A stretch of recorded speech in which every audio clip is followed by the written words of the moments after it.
And I'm joined once again, CJ Wildheart. It's great to have you back on the show, mate. How are you keeping? I'm all right. I'm all right. I've got to say this out loud that I forgot we'll be you're interviewing me today, and yeah, I was lost in a mix. So it's a good. It's better than being high or drunk in it at Absolutely. 10 o'clock on a Sunday morning. It's far less tragic, mate. So, Yeah. well, as you say, like last time we spoke, you was just when you just released slots. Now you're all set up for, pre-orders already coming in for Devil. You've just released one of the boys. As we were just talking about before we hit record there, everyone seems to have sort of like, jumped on this track quite a lot from stuff I'm seeing online. Where were you, like, headspace when you were writing it wise? It seems quite a kind of autobiographical kind of track. Yeah. For the last year, I'll be really honest. I don't sell as much physical music as I used to, and a lot of artists at my level, a lot of bigger artists as well, are suffering from the same predicament. That especially if you rely on selling CDs and vinyl Mm. to make a living, their sales are going down. People stream now, and it's a different era, it's a different time, Mm. and because I'm selling less physical music, it's harder for me to make a living now from this. And I'm 58, and I'm looking at the prospect of having to get a part-time job to subsidize the music income. And part of me was thinking, do I really want to do that? Shall I just stop?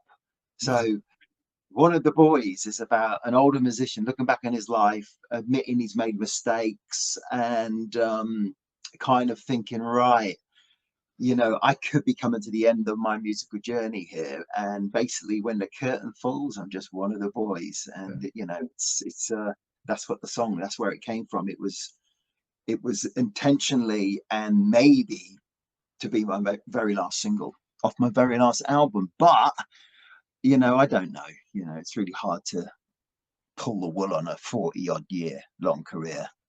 And also it's what you do, isn't it? It's who you are. I mean, I guess you would never stop writing, you'd never stop playing. See, this is I did an interview the other day, and they asked me if I ever played for a hobby or for fun. Yeah. Now, when I first released, I was probably 18 or 19 when I first had a deal and stuff came out, and something, it became my career. And if I want to have fun, I don't pick up the guitar. If I want to write songs for an album that's going to come out, Yeah. then I pick up the guitar. Playing the guitar isn't a hobby for me. It hasn't been a hobby since I was a child. And a hobby for me is sitting on the beach doing sweet FA. Going out and eating good food, cooking at home. That's my biggest passion in life, is cooking. Yeah. And so yeah, it is in me to be a guitarist and a songwriter, but it's my job and it's my career and it's my vocation. It's not my hobby. Never has been. Yeah. I mean, you said there, when you were thinking it might be, the last sort of single of, potentially what you're saying might be your last solo album, and in the press release when I was reading that, you were sort of saying it might be your swan song, as it were. I mean, is that just frustration with the way things are in terms of, like, I know a lot of independent artists, like you say, who are all struggling to make their art their financially viable for them to do? Is it just the reality of the situation? It's the reality of the situation. I'm not frustrated. I've made so many albums, and I've done this at so many different levels.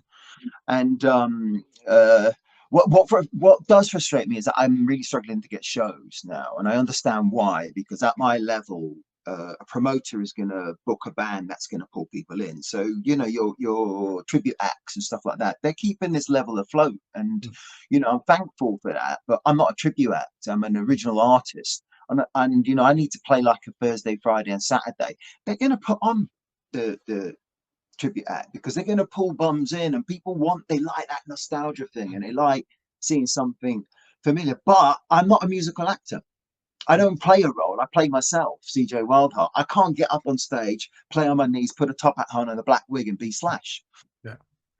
There's a height difference between me and Slash. That's why I say get on my knees. But I can't do that. I'm not that type of musician. I've always played on my own terms, played original, and I've always been an original artist. And I don't want to play shows that much where I'm going to act on stage, and there's nothing wrong in that, but it's getting harder and harder for me to book gigs now. But that's just the reality of it. So, you know, if I'm going to carry on, I'm actually working on new music now. So for someone who's had a Swan Song, I'm doing a really bad impression of it. So if I'm going to carry on releasing music, I might have to get a part-time job, and I've got no problem with that. Yeah. Do you think that frustration, like we were talking about before we hit record there, that this album Devil, it does have a real kind of old school punk rock vibe about it? Do you think that frustration is what led to the sound? Do you think that you just took a little twist off something like Split that you had done, had been that we spoke about it before, that amalgamation of like pop and punk, which is this is more like old school retro punk, if you like?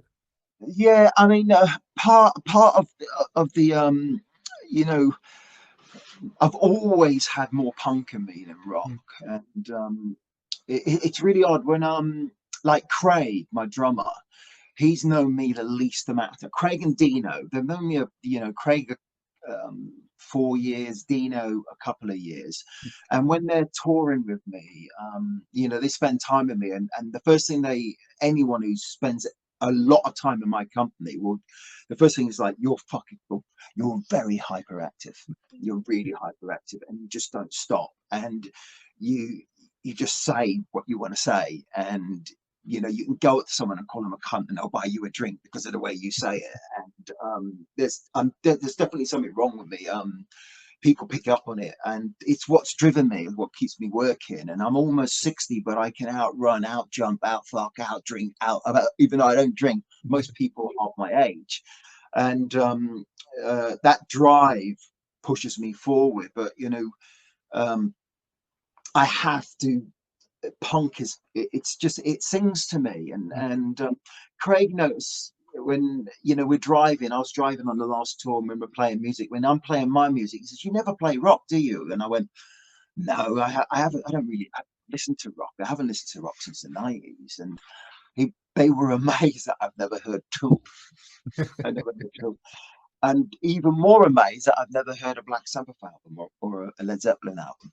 And they were like, "You're real?" I went, "No, never. I haven't heard an Iron Maiden album since Number of the Beast, and I might have heard Peace of Mind, but they're like, you really don't listen to rock?" And I went, "No, I love playing riffy music, but punk is where I'm really kind of at." And when I'm not working with guitars, which is 99% of the time, I'll listen to dance and classical music, and we're kind of shocked at the dance music I was playing. And it's just, if you're working with steak all the time, when you're not working with it, you're going to eat falafels. You know what I mean? Yeah. Just having that mix up, and I guess like you say, it goes back to for it being enjoyment, not for it being to inspire work or what have you. Yeah. People listen to music for enjoyment, don't they? You don't. Unless you're a DJ or a reviewer, and then it's work. But most people, it's for enjoyment. And but I'm a punk. It's I'm not a Mohican, exploited t-shirt wearing punk. I'm just a punk. Yeah. I mean, 999 is a hell of a way to kick off an album, by the way. I mean, talk about Sucker Punch coming out of the gate. I forgot you've heard the album. Yeah. That's I mean, talk about frustration. What really makes me frustrated is the state of the world right now, and the state of, I can only talk about the country I live in, and the state of the UK at the moment. And anyone who thinks this country is healthy, they need their head checking. And it's really hard for me to be. I'm half Asian, half African, and I moved back. I didn't grow up in Britain, but I moved back to Britain. I was born here, but I moved back to Britain when I was 15. And when I did move here, there was a lot. BNF things were still up. Skinheads were still around. The racism was quite bad, especially for me and my brother being like one of only 5 brown kids in a school in North Essex. It was a real awakening for me. But I felt the same sort of it's coming back, that same sort of climate, and it worries me. It really does. And I always like to think the human race has evolved, but we haven't.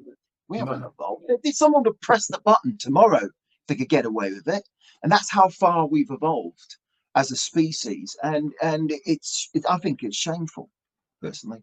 It's scary, man. Like you say, like you think we pushed on and moved forward, and then the amount of conversations that I overhear now, where 10 years ago, some people that I know, and that I would like to think them as at least relatively intelligent human beings, and they're coming out with, racist and homophobic and all sorts of stuff language, and you're just like, hang on, mate, like, where's this coming from? 10 years ago, you wouldn't have said this, like, Yeah. you know what I Yeah, mean? I said something when I first started. My wife's known me a long time, but when we first started going out together, like I've been married a few times, and yeah, I've got too much love in me. I think that's what's the problem. But all my wives, I sound like Henry VIII, the ones that didn't lose their heads, they always used to say, when we go out, don't be CJ. I don't know what that meant. I had to keep my mouth shut. So I said to Vicky, my wife, I said, look, when I meet people, every single one of them is an asshole. All right, because Feel they're free. human, and that's my default setting. And until you prove me wrong, then you're an asshole. And not many people prove me wrong, and that's such a shame, you know. And Yeah. I'm putting myself in that bracket as well because I can be the biggest a-hole when I want to be. But yeah, we're just not very nice, and we do get occasionally people do amazing things and beautiful things, but as a species, yeah, I mean, God. Scary, man. And then, like you say, you've come from all those sort of generations where you've had it, like you say, as a teenager when you came back to the UK, and now it's sort of seemed to come back in another cycle. But it's just crazy the way things are going on. I mean, I get it. I People are fearful, and people want to look after their own and look after their lot and protect their castles. I get it. That's perfect. If someone was coming to attack me and attack my family, I'm the type of person who'd be out there straight away, and fighting for my family because it's just the way I am, and I get it. But they're not going about it in the right fashion. If you want to change a country, you go to the people who are running it. You yeah, attack the people it's who are directed running, at not the all the people wrong who are people. running in. Yeah, it's Directed directed at at all the the wrong people. people, Yeah, man. and I don't like getting political, but as you said, 999. Yeah, it's a political song. But how can you not be political in this current climate? I don't know how you could not let it infiltrate your writing and just general talking. I've had more conversations of that nature just with friends because it's like you say, it's affecting everyone on every level. Yeah, So but and saying that, the easiest songs to write are the riffy, heavy, shouty, screamy songs. It's a default for a lot of people just to be angry, and hmm. they're the easiest songs to put like pen to paper, notes to music to. Yeah, without a doubt.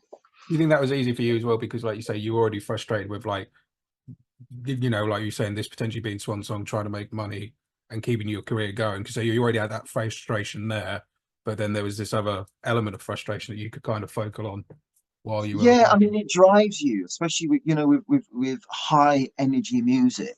Hmm. Um, if you're mellow and all in love and tiptoeing through the tulips, you're not going to want to make that sort of music. So I have to feed on the surroundings, what's going on around me. If I just wrote about my wife and my son, I'd be making country music, man. You'll be like soft. Can't imagine you And doing country, CJ. I wouldn't do country and I wouldn't do funk rock, yeah, and I wouldn't combine the two. That's like shite and shite. And I know I've offended all you cowboys out there, but this boy's an Indian, so why would I listen to cowboy music? Like you've worked with the same sort of team for the last few solo albums as well. You got Jason back on drums, and he always adds a certain energy in that. And obviously, you mentioned your touring band, like with Dean and everyone else coming into the fold, and that kind of thing. Do you think you'd ever record with the touring band, or do you like the way you set it up in terms of you writing and then doing what you got to do? It's purely financial. If I recorded with the touring band, it's going to add an extra 10 days to um, recording basically in the studio. That's going to add thousands of pounds to what it costs for me to make an album. If I'm making less and less money, I need to keep costs down. And one of the reasons why I've made so many albums on my own, this is album number 8, not Yeah. including the live album and the best of album, where so that's 10 albums. But I keep costs down by doing as much work as I can physically do myself. And The reason why I use Jason Bold is he takes about 3 hours to record my albums. All right, like for instance, on this album, he hadn't heard the songs when he came down to the studio. Oh, right, So okay. I play the demo, he listens to it, makes some notes, goes in the drum room and records it. Okay, now I've never worked with anyone like that. You don't really have to rehearse and Yeah, do. get it He down. is amazing. He's just amazing, and he does my drums in about 3 or 4 hours for every single album he's ever made for me. And I don't know any drummer who's ever done that. I've never worked with anyone that quick before. The guy is incredible, and so he saves me time and money. And the reason why I've made a living out of this for so long is because I work like that.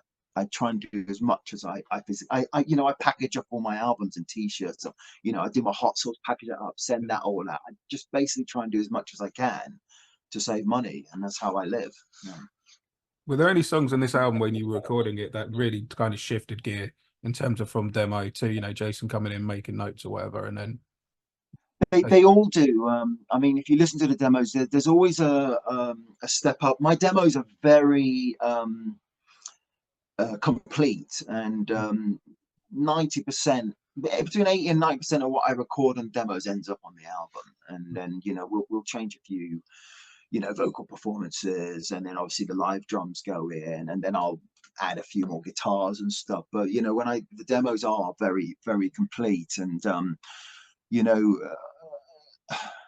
I just I always know what I want. I never give anyone a blank piece of paper and say make something for me. I'm telling them, what this is the idea I've got, make it better, and that's how I've always worked. I know Dave Draper gets frustrated when bands come in and they haven't really done their homework, and the song isn't developed enough for them to really be in the studio, and then he ends up having to finish a lot of this work. And yeah, it's great doing that, but it can be frustrating as well. You should always try and hit the ground running, and if you're good at something, you will do that. well, yeah, especially like you say, there's like studio cost is, it's not a cheap thing to go and make an album or an EP or whatever. And if you're like you say yourself and various other independent artists I go out that I've had fortunate enough to speak to, they obviously like yourself, they want to keep costs low, so you think they would do their homework and be ready to, like you say, hit the ground running really. But I know from talking to some of them that that's not how they operate either, because they've been Yeah, honest and I told mean, me. it depends on the individual, and I've always been really kind of methodical and quite focused on, if I'm not 100% focused on something, and I'll stop doing it. But yeah, I mean, it is just harder in general now for, between Spotify and everything else for musicians to make a buck, let alone, what everything else that's going on in the world, what people have got, What's really weird, this year I made more money from my Facebook posts than I did from the PRS. God, that's And the Facebook post isn't really, it's just me posting my stupid stuff. Like, yeah, I get quite a lot of traffic through my Facebook page, even though I don't have that many fans. It's like, because of the way I post, yeah. And I actually made more money off of Facebook than the PRS. And it's like, what? yeah, that is terrifying. I should be what's it? An influencer. Yeah, maybe that's the part-time thing to substitute the rest of it, going and start doing influencing. Yeah, I'll go and move to Dubai. I've heard it's quite nice out there. God, that was a terrifying documentary. I don't know if you saw it, but Jesus. I don't know. I mean, I'm an avid reader of the news ever since I became a father, which wasn't that long ago, about 11 and a half years ago. I watch the news, read the news, and I read right-wing news, left-wing news, centre news. I read it all because I want to get the Whole gist of picture. it. And yeah, it's really depressing. It certainly is, man. It certainly is. Going back to the album itself, though, one of the other tracks I really liked was "No More." Where did that one come from, particularly? There's a really great energy about that. From what's going on in the world at the moment, Trump, Israel, the Iraq, Second World War, the Battle of Hastings. You take it; it's all the same. It's just humans killing humans and never learning. And yeah, it's basically an anti-war song. Anti-war song, and also the trouble. There's the second verse covers what's happening with county lines and gangs all over the world, and children dying. In wars from knives, everything. It's just, as I just said, an avid reader of the news. You don't write songs about the puppy that got rescued in the tree. Mm. You know, it doesn't make for good punk. Fair point. Now, My next, if I do another album, you'll see a song about, called like Digby. He wrote a song about a puppy in a tree. that's not on the extended Japanese version, then. No. That's cool. That's when I saw that, I thought about it because the last time we spoke, you were saying getting set to go out to Japan for some shows after quite a few years of not going there. And I remember you saying that you were happy that you could sort of reestablish that relationship with the fans out there, given the reasons why you weren't sort of invited back initially, and you thought that might be done. Frankly, how were those shows? How did it feel to Oh, go and I, rebuild I those can't. relationships? Going back to Japan, I mean, it's a country that's very close to my heart. Having lived there, my first wife was Japanese. I have a lot of friends and a lot of long-time friends who live there. And I remember the last time I played there with the Wild Arts, I was thinking, I'll never come back to this country. And the fact that we made it back out there and I made it on my own terms with my solo band, it was just, I mean, it was amazing. I mean, absolutely incredible. And having this Devil come out and my last album Slots coming out as a double album in later on in the summer in Japan, and also getting the chance to go back out again, Oh, nice. fingers crossed. It's just, yeah, sometimes, as much as it's frustrating that I'm struggling to, sell enough physical products, things like Japan happen and it's just like, oh, it's amazing. It's like winning the lottery. It's great. No, I'm glad you managed to, like you say, especially I could tell when we spoke last time, mate, that that was a place that meant a lot to you, and to be able to go back was clearly a bucket moment, kind of great. I'm actually going to get to go back kind of moment. So It is, I mean, it's incredible, and I get to see my friends, but also the food. I get to eat because I'm always I struggle with the food in Britain, and before all you pie lovers and stew lovers and soup lovers come at me, I struggle with the food. But having a dad from the West Indies, having a mum from the Seychelles, I didn't eat fish and chips until I was 15, and from a fish and chippy, whatever you yeah, call them. I still don't like it. It's like mock to me, but no, it's just too greasy. And when I get someone gives me some food, I don't want to have to season it myself. yeah, I want the food seasoned already. I like it complete, but I also love fire, and I love the way West Indians cook, and I love the way people from the Seychelles people cook, and it's fire, and it's got a lot of passion and love. And it's getting better over here, I've got to say. There's a lot. That's why I like hot sauce and that. yeah. But yeah, I like my food. Like I like my weather. I want to be burnt. I like a bit of pain. There's nothing wrong with a bit of pain. You know. I want I my was, music to hurt you. When I make love, I want you to hurt. I like to be hurt back, whips, skimp masks, everything, nipple clamps. And I like my food to have a bit of fire. see, I was always thought I was quite good with spice. So I went to university and I lived with an Indian lad, and then I learned what spice was, and it was Because you grow up with it. yeah. It's like I've been putting chili on chili flakes or chili sauce on my food since I was about 10. And my boy's the same. He's only 11. I remember He seeing the post the loves. other day you put up with your boys with the prawn address that you put up. Oh, this was Yeah, Josh's when he favorite. found my old stash of Carolina Reapers that had been in a jar for 12 years, he picked one out and had a bite on it. He went, I went, what was it like? He went, it was really hot. I go, did you get a rush with it? And he went, yeah. I go, what did it feel like? He goes, it was really painful but brilliant. And I went, yeah, just He's definitely your boy then. yeah, yeah. Brilliant, man. Um, Speaking of, live shows that we were talking about, of course, you got the Scott Surrey tribute show that's happening in October up at KK Steel Mill. I was, I was actually fortunate enough to support Scott once when he did a show in Norwich with Surrey and Sinatra's about 15 years ago. That must have been, no, I was at uni, must be longer. 2008, I think that was 2007. But yeah, it was, and so when sound news came about Scott's passing, it was going to read. Obviously, he's had his health poorly for a long time, but to see a show that's kind of going to be coming in, it's a great lineup with yourself and Sammy Affa and Dragon playing and everyone else. Looks like it's set to be a great night of support, and giving that nod to Mr. Scott Sorry himself. It's Gav, my manager, who was Scott's manager as well, and also manages Michael Monroe, hence the Ah, connection okay. there. But it was a yeah, it was a no-brainer, and I know there's going to be more guests like added, so I don't know who's going to be added, but there's plenty of time. And you know, Scott, Scott was, I mean, I was really close to Scott, and spent a lot of time together touring, making albums.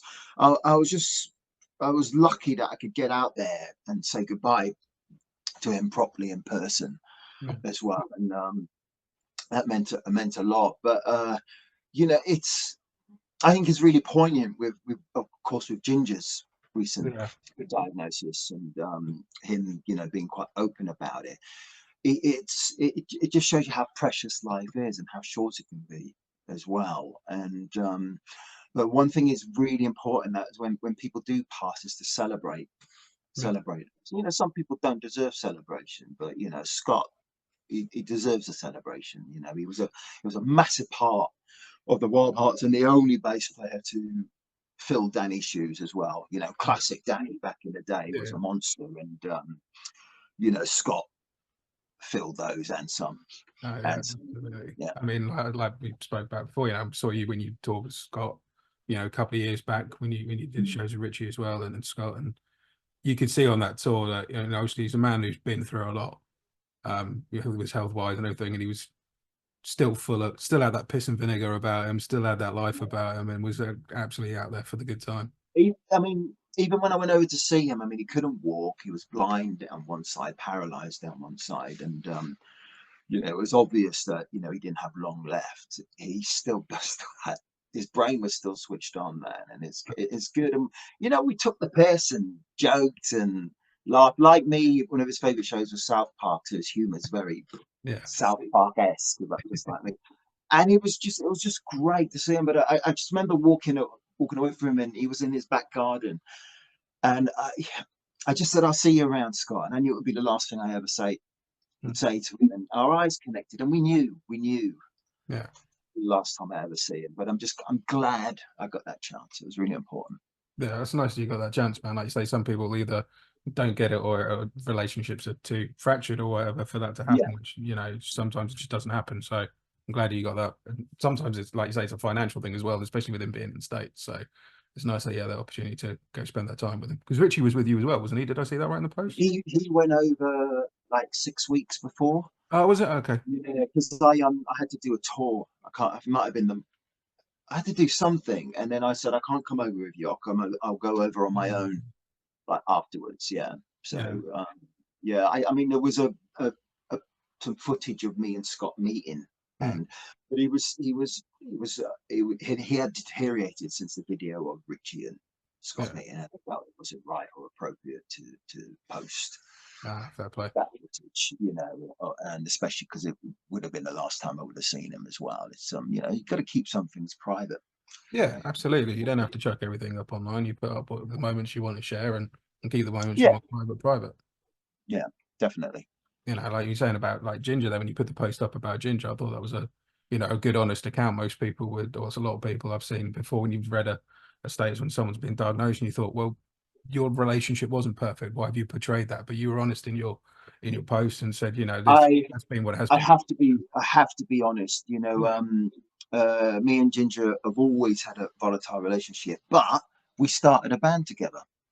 You yeah, know, and we started the Wild Arts together, and we made many albums and did many tours, and we were working together for decades. yeah, And it doesn't matter, you know, the fact that none of the Wild Arts are currently in the band. mm, And I hadn't spoken to Ginger for over 3 years, and someone said, "Oh, over a silly argument." Do I sound like a person no, who would do that over a no, silly argument? I mean, what do you take me for? I mean, come on. I mean, there might be people out there like that. I'm just not one of those people. mm, And the reason why me and Ginger didn't talk, there's a good reason for it, but I don't need yeah, to. I no, don't of need course to not. blurt it out. And to be honest, there isn't a single fan in the world whose business it is as No, well. Their business is listening to music, going to shows, supporting the band. But when it comes to the nooks and crannies and the political and the cogs that make the band work, it really is none of their business. And I choose to let you know what I want to let you know. And I yeah, had to address the fact that Ginger's been very honest and open about his diagnosis, and you know, and he's saying he's only got a couple, you know, to 3 years left. I had to reach out to him, but I had to do it on my own terms. And, Yeah, you know, I haven't spoken to the guy in years. And I sent him a real, you know, I sent him a message just saying, like, I'm thinking about you. I needed to reach out to you. I didn't expect him to reply. yeah, I don't need a reply. I'm not that type of person. You know, it's like I didn't need a reply, but he did reply in a really nice, open, and lovely way. And I'm hoping that will lead to further dialogue. yeah. I'm not, you know, I'm not some emotional wreck who's gonna like hug him and go, oh, yeah, life's not like that. No, I've said what I've needed to say. He's replied in a lovely way, and for me, that's great. But yeah. if we have further dialogue, you know, if it leads to us doing shows together again, then it's wonderful. It's absolutely wonderful. But you know, there's a certain decorum people need to follow, and I've followed that decorum, and it's really important to me that I behave in that manner. And you know, I wouldn't, regardless of the reason why we haven't spoken for so long, the guy's going through something, and it would be wrong of me not to address it and not to Yeah. talk to him on a personal level, which I've done. And yeah, as I said, decorum is really important. But it is a good important thing, because some people, like you say, they'd either do a I was saying they'd either put a post up saying, you know, trying to like reframe, you know, the reality of everything. And yeah, relationships do have ups and downs. People do fall out. People have arguments. That's life, you know. Um, or they would do it all publicly and air everything. And you're right in, like saying, having that air of decorum about you, having your conversation with Ginger in private and saying what you guys wanted to say to each other, and then just saying what you wanted to say. People have this Yeah, thing this day and age of thinking they have to put everything out on socials. Everything's got to be public knowledge, and it doesn't. It really no, doesn't. it doesn't. See, I need social media because like Of course. 80% of my shop traffic comes from Facebook. Yeah. All right. Now, if I didn't have a Facebook page, that means I'd lose 80% of my sales. So the way I talk to my fan out there, as I said, fan, it's via Facebook. And he's the guy who bought my greatest hit album, you know. But the way I talk to my very Got it small over and there. loyal, yeah, my very small but loyal fan base, it is via social media. But I don't need to tell them the color of my poo. You know, it's not important. Well, you do need to tell them the album's coming out, though, and that's out in June. It is out in June. You know, also what I'm going to do, I'm ordering the vinyl early as well. So the vinyl's going to ship with like CDs and Oh, sweet. t-shirts. Yeah, I need, see, when I finish an album, I've moved on. I'm going to listen to the album one more time when the test pressing comes, and I'll probably never listen to the album again. And so I need this album out of my life. So I need to get the orders in, ship them, and get them out. Yeah, it's just the way I work. Yeah, I don't listen to my. There's nothing worse than a musician sucking his own, if you know what I mean. Yeah. That's awful. You know, I'm my biggest fan, mate. Well, before, you know, right, you know, earlier today, mate, you were already working on new music. So, I mean, I got to ask, is this realistically your swan song? Do you think you're gonna, are you Um, you got a plan of action in your mind, even if it's just, I like to create this type of album? my plan of action is to get a part-time job and to carry on releasing music until I physically can't. That's my plan of action. Putting it into action is really hard because I'm almost 60. My CV is really odd. So I'm going after a normal job, and the first thing they're going to notice within about 5 seconds of seeing me, and then 5 seconds after talking to me, it's like, you're a little bit off center, aren't you? And when I just looked at your CV, and it's, have you really done all this? Yeah. Yeah, I have. Do you really think you can work in a bank? It is a sperm bank, and I know a lot about sperm. Yeah, You know what I mean? yeah, Yeah. But I've got a lot of friends in my same predicament, musician friends, same age as me. They're approaching, you know, OAP status, and they said have a backup plan, CJ. And your backup plan is you still make money from music where we don't. mm, So have a backup plan. Don't just end it there. So yeah, I've got a backup plan, and that backup plan might just be a new album. Who knows? I mean, to me, mate, you've always been someone who's like looked forward and been in the moment and driving forward. Do you ever spend time looking back? Since my parents have passed, yes. Yeah, okay, makes So sense. when both my parents passed, and they both passed in it'll be the fourth anniversary in May of It my was dad passing, and quite my quick mum's, succession, wasn't it? yeah, The two of them. 19 months between them. Yeah, okay, yeah. Yeah, both had dementia, and my uncle died in the middle as well, who my son's named after, my uncle Josh. So the three of them all passing within 2 years was yeah, it's, I'm still recovering from it. I'm still depressed from it. I'm still grieving. I always, you just don't get over it. I love my parents. My dad was my hero. They were like everything to me. And even a couple of days ago, I got upset because I wanted to talk to my dad, about what I'm going through at the moment, and just other stuff. And you can't. And you know, I forgot what the question was. What was the question? Because I got to, I was. Oh, you're talking about nostalgia, yeah. Yeah, Because look, do you ever look back? it's really hard sometimes when I talk about my parents. It does. I get a bit emotional in it. I I'll can lose get my, that. my track. But yeah, I've looked back since they've gone.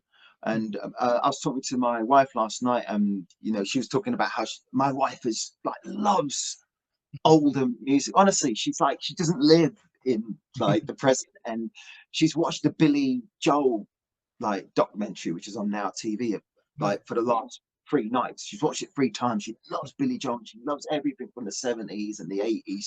She's so nostalgic, but I'm really nostalgic because I want to see my mum and dad again. yeah, And it's like whenever I see stuff from the 70s and 80s, I get really upset now because it reminds me of my mum and dad. Yeah, takes you back. yeah, I've become nostalgic, but the world I care about is the world my son is going to be an adult in, Mm. not the world I lived in or my parents lived in. It's been and gone. There's nothing we can do about it. You can remember it and feel a bit emotional about it. Yeah, of You can't course. do anything about it. But the world that's coming in front of us, we can do something about it. And I want the world my son inherits to be a shite load better than the world we're living in right Oh, now. yeah. Yeah. I mean, if you were looking back across your career, would there be any particular gig you'd like to relive? Anyone that sounds like a real, okay, this is where, not necessarily like, it doesn't have to necessarily be the biggest gig, but one that you remember most fondly, maybe. There's key moments, not necessarily gigs. Uh, when we played, like when the Wildhearts played the Forum, and we sold out the Forum, which for us it's always been the Town and Country Club in Yeah. London. That was a massive moment. It was like a huge moment for us because it's where we filmed the Sucker Punch video, and it just, I mean, we felt like rock stars. We really did. And it was that lineup, myself, Ginger, Richie, and Danny at that point. I mean, we were just, God, it was just like a perfect rock band. And then there was a moment when we were on tour in Europe, but me and Ginger had to fly back to do a TV show in London. And we'd never really heard ourselves like on prime time Radio 1. And we were in a taxi. It picked us up at Heathrow. And TV 10 came on, and it was on the afternoon show. Might have been Steve Wright played it. And we just went, okay, we was in the taxi driver, this is us. And we ran down the window, we were on Radio 1. And it was a perfect moment. Um, when Honeycrack first went to Japan, it was just amazing. The first time we played Tokyo, it was insane, absolutely just. And there's I've been doing this for over 40 years. There's these pockets of things, Yeah. which just you remember those moments. You remember those, like when I went to Japan with my solo band last year. It's so emotional to make it back there again, and all the dots connected when I went there with Honeycrack, when I went there, with the Wildheart. It was just like it's brilliant. It's brilliant. And I have to talk about the Wildhearts because it's the longest band and the most famous band I've been in and formed. And I'd like to think that we can join that circle together. I said earlier on that, I've spoken to Ginger, I've reached out to him, I've opened a dialogue, and I'd like to think, we can rejoin that circle. Even if we did one show, it would end it Yeah. all permanently, you know, because I like things in their boxes, you know, put away. Yeah. And the Wildhearts hasn't been put away for me just yet. So let's see what happens. See what happens, man. Well, in the meantime, we've got, you know, Devil coming out in June. Anyone listening to this, CJ has been kind enough to forward on the album to us, and I can say from my heart side of things, get this pre-ordered. It's fucking awesome. Oh man, it's been my gym album the last sort of 2 weeks. Oh, yeah. It's got that energy. If it gets your heart going, I'm doing something right. Yeah, absolutely. It's a great record. CJ, I hope for some more shows. I know you've obviously got the Scott Sorry tribute, which I'm hoping to come up to. So hopefully I'll catch you there. I know you've got Bonfest as well, haven't you? In later on this year. People should look out for me in my hot chocolate punk tribute band, Snot Yes. Chocolate. I did see that, yeah. I was gutted to see that your first show had to get cancelled though, mate. There's too much hate around Ferrell Brown. Yeah, the guy's a diva, man. He makes Barry White look like Nigel Farage. That's a good way to end this one. It is. We'll end it on that, mate. At the beginning of the interview, I'm going to play one of the boys, just because it's obviously lead single. Appreciate we can't play anything else off of Devil at the moment. But what song of yours would you like us to play at the end of the interview? Well, any song. Any song. Oh, you're already playing the single, aren't you? Yeah. I've made too many songs. I'm just trying to. Can you play "Sitting at Home" but the Honeycrack version? Yeah, absolutely can. Yeah, too right. All right, buddy. Cheers, CJ. Thanks, man. Much appreciated. All right, take care, Lee. Sorry about earlier on, all right? All good, man. Take care. Take care. See you around. Bye. Bye, mate.